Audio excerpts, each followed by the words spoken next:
As melhores histórias de terror e nonsense. Se acomode e venha comigo.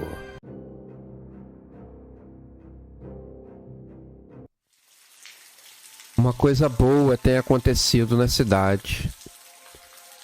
As pessoas pouco percebem, pois a sua ação acontece na madrugada.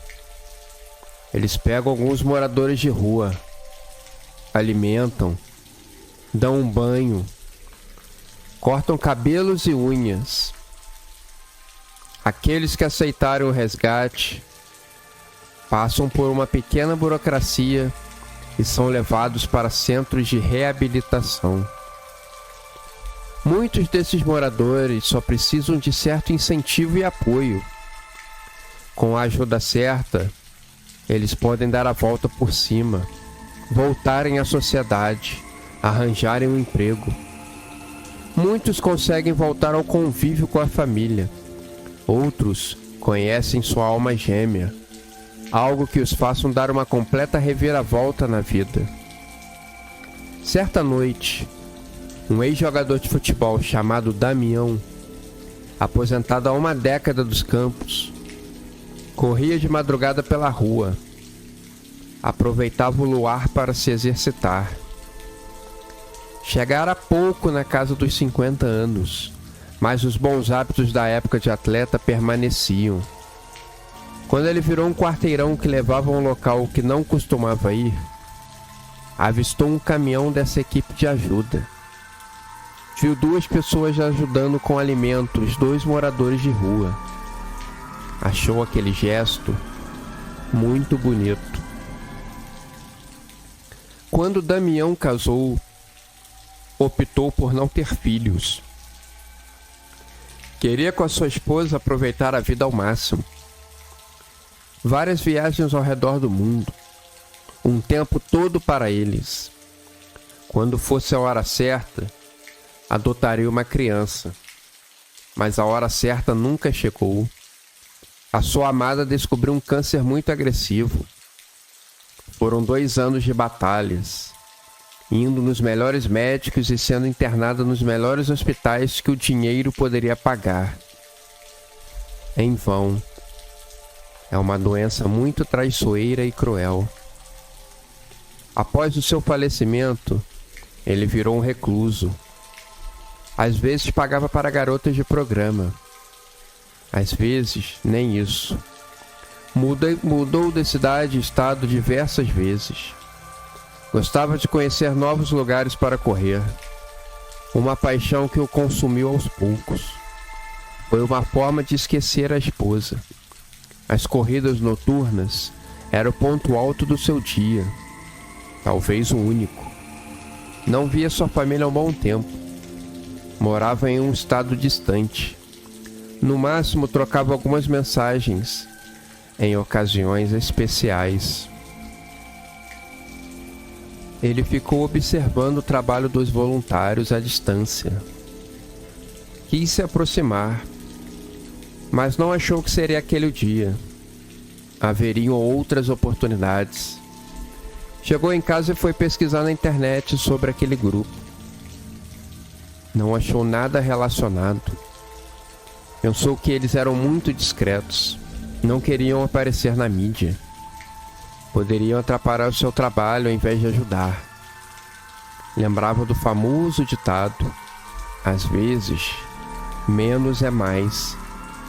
O importante é que eles estão fazendo alguma coisa, sendo produtivos para a sociedade, coisa que as prefeituras muitas das vezes viram a cara e deixam para lá.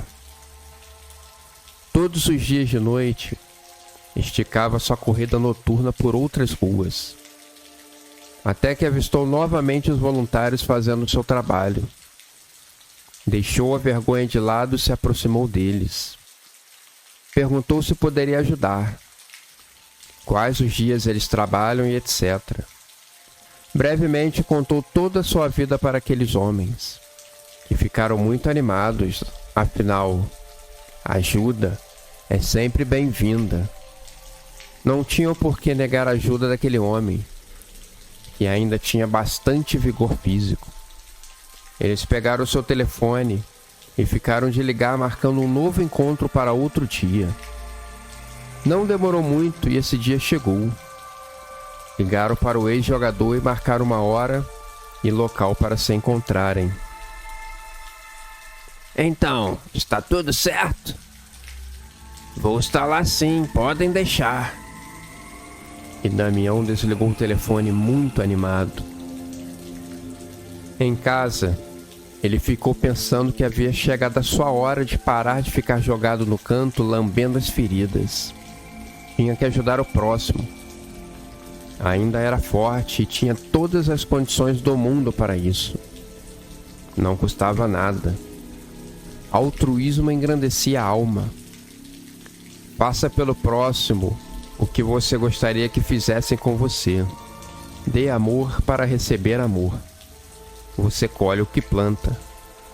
Várias frases prontas pululavam na cabeça do homem de tanta animação. O telefone tocou em algum lugar distante na cidade. Uma voz forte comunicou: Esse é dos bons, um dos melhores. E desligou o telefone. Na hora e no local marcado, o ex-jogador chegou. Era em um canto afastado da cidade, rodeado de mato por todos os cantos, a iluminação escassa. Mas conforme tinha combinado, ele chegou correndo. Estava de noite e não viu uma pessoa sequer na rua. Era um galpão que parecia abandonado, e na frente, o carro dos voluntários. Ele se dirigiu até ele.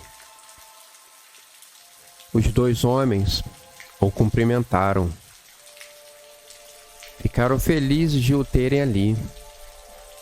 Que ele realmente tivesse ido ajudar. Seria um prazer. Eles conduziram o ex-jogador pelos corredores. Damião estava deslumbrado. Não imaginava um lugar assim dentro de um galpão, que por fora parecia completamente abandonado. Quando chegaram a uma sala, ele viu um corpo aberto. Parecia ser de um morador de rua. Os médicos o estavam operando. Mas foi quando ele olhou em cima da bancada. Um coração dentro de um balde de gelo. Damião se desesperou. Quando fez menção de correr para longe dali, alguém o agarrou pelas costas e aplicou uma injeção no seu pescoço. Damião adormeceu para nunca mais acordar. Em algum canto daquela cidade, o coração de um ex-atleta chegava perfeito para o magnata, que esperou apenas alguns dias na fila do transplante. O que milhões podem comprar deixariam as pessoas de cabelo em pé. Tem um rim aí dentro de você, esperando ser extirpado e levado para uma outra pessoa. Talvez a vida do outro valha mais do que a sua. Fique esperto. Quando a equipe de resgate chegar, se esconda muito bem.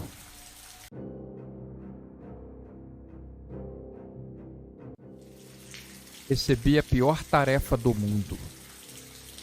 Mas foi a vida que eu escolhi. A vida do crime de fazer as pessoas pagarem pelas suas traições. Confesso que não gosto de fazer nada disso. Tirar a vida de outra pessoa. Deus me perdoe. Na verdade, o que eu já fiz não tem perdão. Talvez eu consiga me livrar desse mundo um dia e entre na igreja para poder receber a minha bênção. Mas não é hoje esse dia. Estava na minha casa, assistindo meu time jogar na televisão, quando recebi a ligação do Milhopan. Ele é o líder da nossa comunidade, o traficante-chefe. Todos nós devemos obediência a ele. Pardal, tenho um trabalho para você. Venha para cá agora. O chato era que a partida estava em um momento decisivo, chegando na reta final, e estávamos pressionando o time adversário. Mas o chefe não pode esperar. Desci rapidamente pelas escadarias da comunidade até a boca. É o seguinte, o Triguinho, conhece ele, não é? Sim. Ele nos delatou. É um maldito. E nessa hora, ele soltou uma dezena de outros palavrões. Mas ele fugiu para uma cidade que é controlada por outra facção. Ele deve, aquele safado, estar sendo protegido. Não temos como acertar as contas com ele por hora. Mas tem algo que podemos fazer. E nessa hora, eu já havia pensado: matar alguém. Que é como sempre resolvemos a situação. Mas o que ele falou a seguir, eu não estava esperando muito. Você conhece a região despovoada? Fiz que sim com a cabeça, e ele finalizou. Pois bem, dizem que em uma casa mora o seu Tavares, que é o avô dele. O Triguinho ama aquele velho. Preciso que você vá lá e mate ele. Simples assim. Para eles é tudo simples assim. Mate, enterre, suma com o corpo. Simples assim. Mas aquela situação não era simples assim. Essa região na comunidade ficava em um lugar muito alto, de difícil acesso, no meio de um matagal terrível.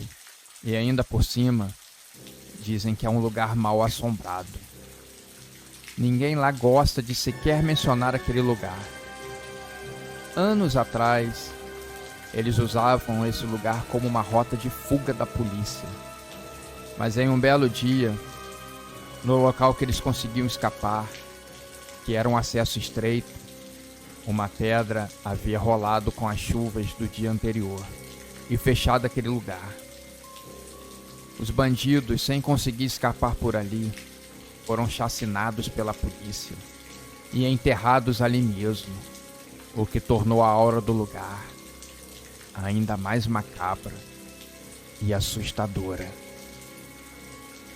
Tentei disfarçar a minha preocupação e com o medo da tarefa, mas Milhopan terminou me dando um tapinha nas costas. Conto contigo. Realize essa tarefa hoje ainda. E saiu, me deixando em pé naquele lugar, pensativo por alguns segundos. Fui em casa, peguei a minha arma, escondi embaixo da camisa e fui até a região despovoada. De lá que saem vários canos de água que alimentam as casas da região. Existe um senhor que toma conta das bombas, mas ele nunca fala nada. Ele sabe que não pode falar nada, mas eu passei evitando ele. Depois, mais acima, um matagal que eu precisava explorar. No canto, eu notei um menino esquisito que parecia me evitar a todo custo, se esgueirando e se escondendo entre as árvores. Segui o meu caminho apreensivo. Jurava que escutei alguns sussurros e algo me chamando pelo caminho. Mesmo prestes a cometer um crime, eu estava com o meu crucifixo. Estava apegado à sua imagem para me proteger de forças além da minha imaginação. Uma hora, eu encontrei o garoto ali abaixado. Ele olhou fundo dos meus olhos e disse: "Você vai matar o Tavares, não vai?" Na hora, o meu coração quase saltou do peito. Como ele sabia disso? Eu nem precisei responder e ele me disse a direção e em qual casa o velho morava. Agradeci baixinho e segui em direção à casa do homem. Do lado de fora, era uma casa bem velha, com a fachada toda descascando. Umas partes já estavam no tijolo e sendo comida. Aparentava ser uma casa com apenas 4 cômodos, bem humilde e pequena. Eu queria fazer logo o meu serviço e ir embora. Quando olhei pela janela, outro susto. Na sala, havia apenas uma cadeira de balanço, uma pequena mesa e uma televisão pequena daquelas de tubo de imagem em cima.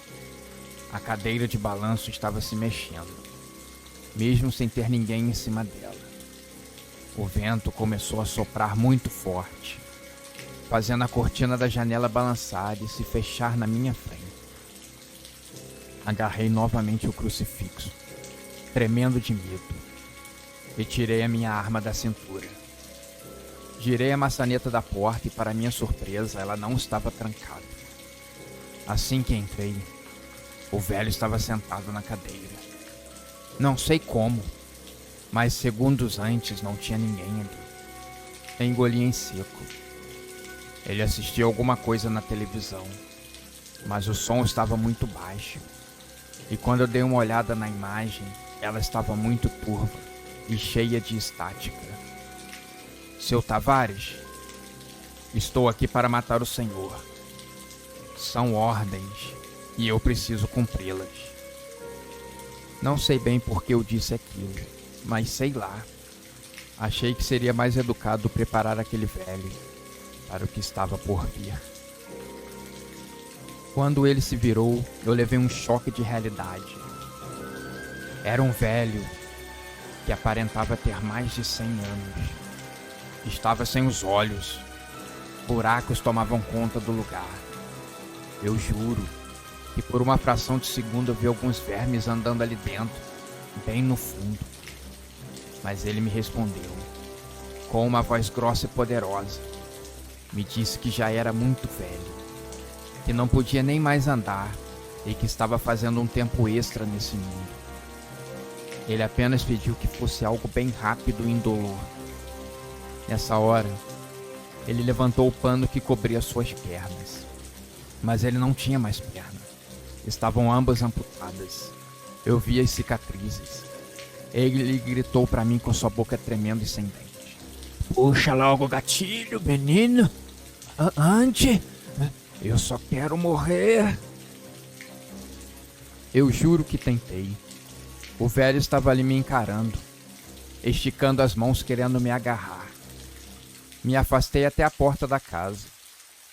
Ele pulou da cadeira para o chão e veio se arrastando na minha direção, e dizendo palavras como "me mate", em tom de desespero. Na hora não sei o que deu em mim. Fiquei com medo. Fracassei. Senti o crucifixo queimando no meu peito. Fechei a porta atrás de mim e saí de lá correndo. Era só ter puxado o gatilho. Hoje, tenho que viver isolado em uma outra cidade, com o medo de a qualquer momento alguém vier por trás de mim e puxar o gatilho, me levando embora dessa vida.